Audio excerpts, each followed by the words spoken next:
Bienvenidos, hoy vamos a conocer cómo es internamente una masa contrapedal, una masa que todavía en la actualidad se sigue usando. Entonces vamos a ir desarmando por completo la masa para conocer internamente cómo funciona este mecanismo. Este brazo que estamos retirando es la sección donde se han podido conocer este sistema de contrapedal. Esto se coloca ahí y va sujeto al cuadro de la bicicleta, que cumple una función de impedir el movimiento libre de la masa para poder ejercer el tema del frenado hacia atrás cuando sea con el tema del pedaleo. Esta sección es la parte donde va el piñón o el rache, depende cómo se le conozca. Tenemos adentro la canastilla y esta parte de acá que vendría a ser una especie de cono que termina cumpliendo la función de poder dar el movimiento al eje. Entonces este es un sistema semejante. En principio podemos extraer esta canastilla y luego vamos a poder ir viendo de qué manera extraemos el resto del accesorio. Entonces esto iría ahí de esta manera, la misma función que tiene una masa normal, que iría contra la taza. En este caso tenemos esta sección metálica en la cual tiene la forma cónica para poder calzar ahí el tema de la canastilla y luego el cono. Ahora esto de acá no sale fácil, entonces implica que por lo que vemos tiene un sistema de hilo y además tiene otra canastilla adicional en la cual reposa esta sección, y este es un hilo tipo espiral que está bastante lubricado. Es una masa nueva y evidentemente se nota la lubricación interesante, aceptable para un sistema de masa contrapedal. Esta sección iría ahí entonces, y además esta canastilla iría por la parte contraria. Es una canastilla de mayor diámetro, y esta canastilla de mayor diámetro entonces calzaría en este espacio de la masa. Ahora, suponemos que si ya retiramos la sección contraria, pues ya podemos retirar entonces este lado. Y si nos damos cuenta, la canastilla de este extremo también coincide con la canastilla contraria. Por tanto, en principio tiene tres canastillas. La pequeña, que va en esta sección del cono, y luego las dos canastillas semejantes de un diámetro mayor, pero que cumplen la función de establecer un rodamiento en la masa. Es decir, estos rodamientos o canastillas de diámetro mayor cumplen la función de que la masa se desplace, circule sobre el mecanismo interno. Acá tenemos una sección en la cual esta sección se enrosca y este sería el lado contrario. Vamos a ver si lo sacamos. Me sale con mucha facilidad. La lubricación acá es muy buena, se nota una buena apariencia de lubricación. Por la presión que puede generar, pues está bien, es aceptable. Entonces este mecanismo sería la sección contraria. Y lo que vemos es una especie de dos pestañas, de dos cejas, a los extremos separados con un vacío entre ambas pestañas, y luego esta sección de acá, pero que tiene un resorte. Vamos a ver si lo podemos retirar totalmente. No es muy complicado, no tiene mucha presión, entonces entra en este espacio. Y luego vamos a ir descubriendo cuál es la función que cumple este resorte que está en medio de estas dos pestañas o cejas. Por tanto, todo esto sería el mecanismo interno de nuestra masa contrapedal. Ya internamente la masa ya no tenemos nada más, no tenemos ningún accesorio adicional.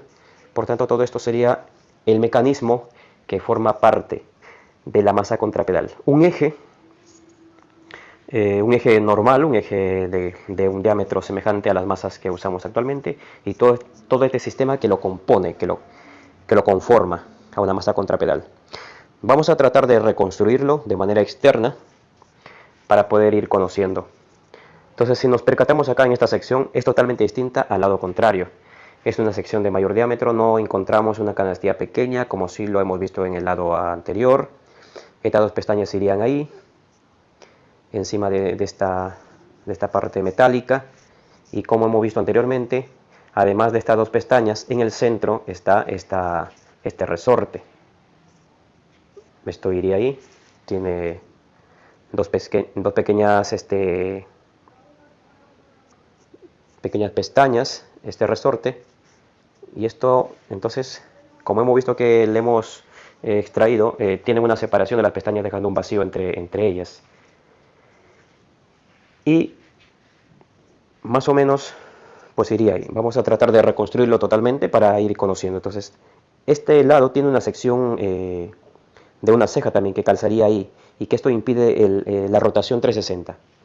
Esas cejas, entonces, lo que estamos viendo es que impiden este movimiento libre de parte de esta sección del eje, cosa distinta al lado contrario. Es decir, esta sección, por tanto, entonces, tiene un movimiento controlado por estas dos cejas. Todavía nos falta descubrir cuál es la función que cumple ese resorte, ese pequeño resorte que está en el centro. Ahora, esta otra sección que tiene un hilo tipo espiral, se enrosca en la parte contraria del mecanismo. Y podemos decir que, por tanto, este mecanismo interno está conformado en dos grandes secciones. Esta parte de espiral que cumple la función de tipo hilo de unir estas dos secciones y se conecta internamente. Todavía no vemos cuál es el funcionamiento de frenado que puede cumplir. Esta sección iría ahí. Y esta parte de ceja que tiene esa especie de cono calza en el centro. Como hemos visto anteriormente, estas dos cejas es lo que limita el movimiento, la rotación. Ahora, esta sección que tenemos acá, que tiene el hilo, tiene una libertad de movimiento, por ejemplo. No está limitada por las cejas o las pestañas que tenemos ahí. Ahora, sin embargo, si damos hacia adelante, sí hay un movimiento continuo. Pero vamos a ver cómo funciona hacia atrás. Si damos hacia atrás, vemos que se afloja. Y por tanto, entonces sería necesario colocarlo, toda esta sección que comprende con la canastilla, esta especie de cono, para poder limitar el movimiento libre de esta sección del hilo. Y de esa manera comprobar cuál es la función que cumple si damos vuelta hacia atrás. Cómo es que ejerce presión, de qué manera ejerce presión sobre este mecanismo. Y de esa manera descubrir el funcionamiento, la ciencia que hay detrás de este mecanismo, que en la práctica es muy efectivo, es decir, es muy eficiente para el tema del frenado. Eso limita o permite no estar teniendo un freno con cables en la parte posterior, simplemente tener el control del freno en el pedal. Entonces esto iría ahí. Vamos a asegurar de ajustarle. El movimiento hacia adelante es libre de esta sección. Es decir, hay una sección del mecanismo que se mueve libremente hacia atrás. Ahora vamos a ver si lo mismo sucede si lo damos hacia atrás. Todavía nos falta ajustar más porque tiene mucha libertad esta sección que tiene el hilo tipo espiral. Entonces vamos a ajustarlo porque entendemos que esta sección de ajuste es lo que impide que en vez de girar ese atrás se afloje. A ver, y de esa manera descubrimos el funcionamiento del resorte, porque hasta ahora no vemos ninguna acción. Entonces si vamos girando hacia adelante, es un movimiento libre, pero hacia atrás nos damos cuenta que si es que giramos, tenemos dos características. Si damos hacia atrás, si se fijan en el centro donde está el resorte, se contrae, y cuando damos hacia adelante, se retrae, se separa.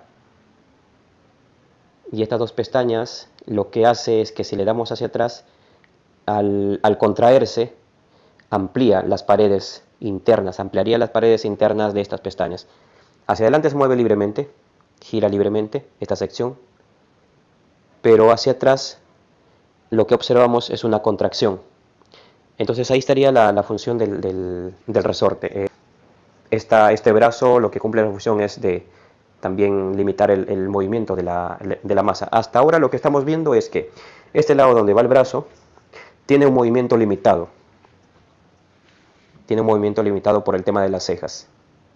El lado contrario sí tiene un movimiento libre hacia adelante, pero hacia atrás sí tiene un control de movimiento.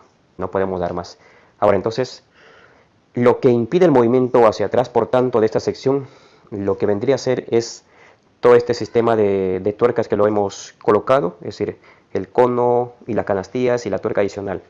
Y cuando damos hacia atrás, estas pequeñas cejas lo que hacen es ampliarse. Por ejemplo, damos hacia adelante, se separa, y damos hacia atrás, se contrae, pero amplía estas cejas. Y eso implica que dentro de la masa, por tanto, genera una presión.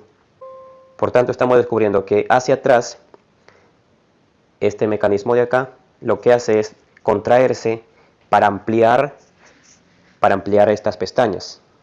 Y estas pestañas, al ampliarse, lo que generan es una presión interna en la masa. Hacia adelante libre y hacia atrás. Entonces, una contracción o un impedimento de movimiento, porque hacia atrás es el tema del frenado. Esta sección que se mueve, por tanto, libremente sería este mecanismo del piñón, de 18 dientes. Este sería el movimiento hacia adelante.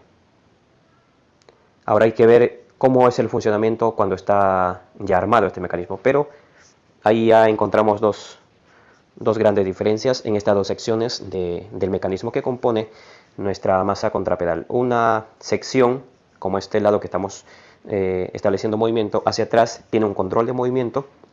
El resorte se contrae cuando ejerce presión hacia atrás, pero el resorte al mismo tiempo ejerce una separación.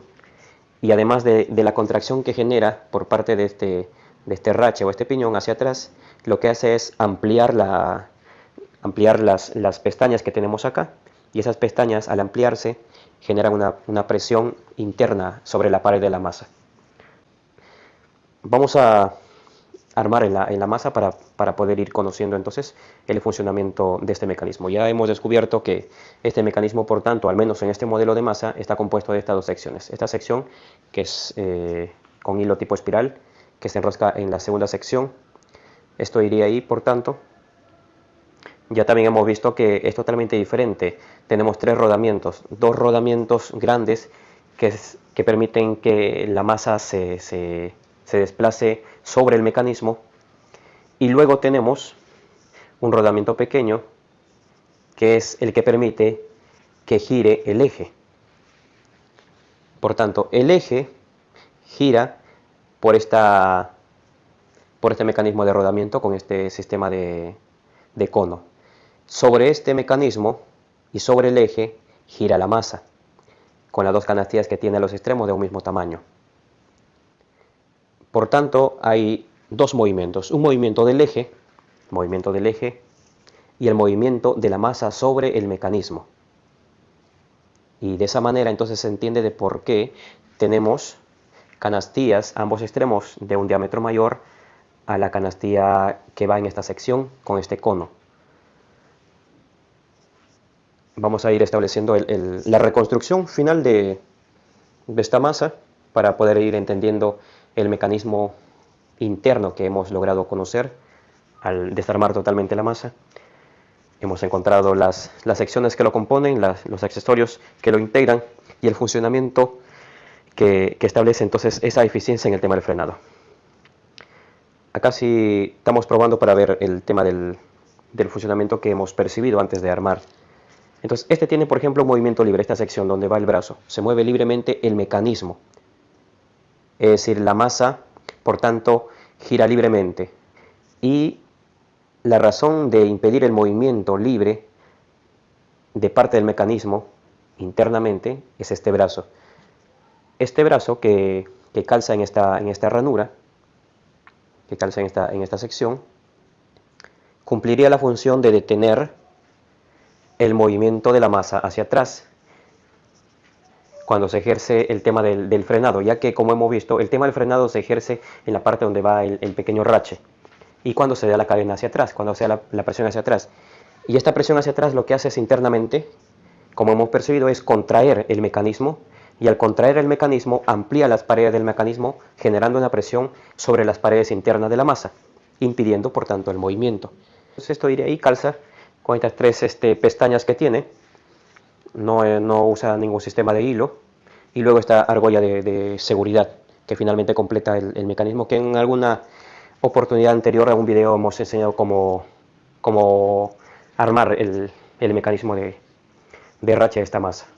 Y luego esta última tuerca que completa el sistema de ajuste y convierte a una masa ya disponible para el uso de nuestra bicicleta.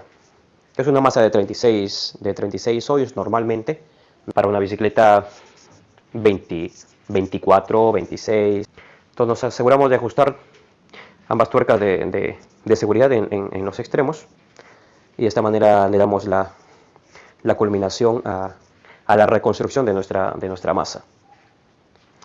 Y luego vamos a ir probando cuál es finalmente el papel que cumple. Entonces, hacia adelante gira libremente, tal como hemos visto el mecanismo interno, es decir, esta parte mueve a la masa encima del mecanismo. Eso significa que da movimiento al aro. Ahora, cuando le damos para atrás, impide o se ve limitado el movimiento tanto del mecanismo como de la masa, por ejemplo, hacia adelante libremente. Es decir, significa que uno está desplazándose. Y este brazo tendría esa posición sujetado en el cuadro, de esa manera. Y cuando damos hacia atrás, si no estuviera sujeto, pues seguramente también daría 360. Entonces este brazo es lo que mueve al eje, por ejemplo. Mueve al eje. Pero cuando se contrae la parte contraria, es decir, se contrae esta parte hacia atrás, genera una presión interna, una contracción interna, y amplía, por tanto, las cejas que hemos mostrado del mecanismo, generando una presión en la pared interna de la masa. Y entonces de esa manera cumpliría la función de brindarnos un frenado. No un frenado en seco, sino un frenado controlado. Esperemos que esto te haya permitido conocer. Si te ha servido, pues apóyanos con tus comentarios, suscríbete y déjanos tus opiniones, tus sugerencias para mejorar el contenido, mejorar el canal. Si tuvieras algo específico en el cual te podemos ayudar, solo indícanos por los comentarios, sigue en nuestras redes y de esa manera, pues en el próximo video podemos tocar el tema que a ti te interesa. Muchas gracias.